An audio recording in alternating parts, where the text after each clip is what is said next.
Hello guys, এমজে blog channel থেকে আপনাদেরকে আসসালামু আলাইকুম। আজকে আপনাদের সাথে আমার আম্মুর হাতের ভাপা পিঠা বানানো শেয়ার করব। আজকে আমি আমার আম্মুর কাছে বায়না ধরেছি ভাপা পিঠা খাবো, কিন্তু বাড়িতে খেজুরের গুড় আনা ছিল না, সেজন্য আমার আম্মু আমার ভাইকে দিয়ে পাঠাইছে অন্যের বাড়িতে খেজুরের গুড় কিনে আনার জন্য। আমার ভাই আমার আম্মুর কথা মতো বিকেলবেলা খেজুরের গুড় কিনে এনে দিল, আর সন্ধ্যার সময় আমার আম্মু ভাপা পিঠা বানাতে বসে গেছে। এই তো এখানে চালের আটা নেওয়া হয়েছে, এটা ভেজা চালের আটা। ভাপা পিঠা বানানোর জন্য ভেজা চালের আটা প্রয়োজন। শুকনো চালের আটা দিয়ে ভাপা পিঠা হয় না, আর আমাদের বাড়িতে সবসময় ভেজা চালের আটাও থাকে না।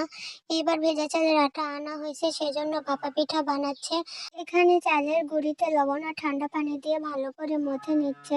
আসলে ভালো করে মথা না হলে ভাপা পিঠাটা হবে না, এমনভাবে মাখতে হবে যাতে চালের গুঁড়িগুলো হাতে নিয়ে মোট করলে যাতে দলা পেকে আসে, এরকম অবস্থায় নিতে হবে। তারপর সেইগুলো চালনি দিয়ে চেলে নিতে হবে। আর ভাপা পিঠার জন্য প্রয়োজন একটা ছোট বাটি, যে বাটিতে করে পিঠা বানানো হয়। অনেকে অনেক কিছুতে দিয়ে বানাতে পারে, কিন্তু আমরা সাধারণত এভাবেই বানাই। এই তো আমার আম্মু এখানে বাটি নিয়েছে, বাটির উপর একটা নেট জাতীয় কিছু দিল, দিয়ে এখানে চুলাতে ভাপা পিঠা বানানোর পাতিল তুলে দিয়েছে, যেটার মুখ দিয়ে বাষ্প বের হয়। ওখানে আমার আম্মু পিঠাগুলো দিয়ে দিল, দিয়ে দিয়ে এবার উপরের যে বাটিটা সেটা তুলে নিবে।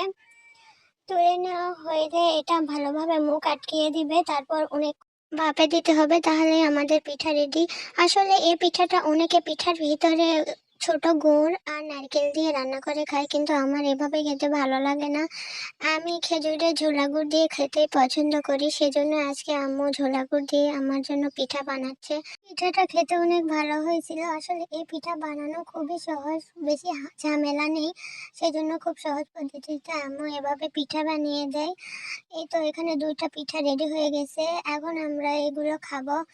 যাই হোক, আজকের মতো ভিডিও আর লং করবো না। আপনারা সবাই ভালো থাকবেন, সুস্থ থাকবেন, আর আমাদের ভিডিওতে লাইক দিয়ে কমেন্ট করে আমাদের চ্যানেলটা সাবস্ক্রাইব করে আমাদের পাশেই থাকবেন। ধন্যবাদ।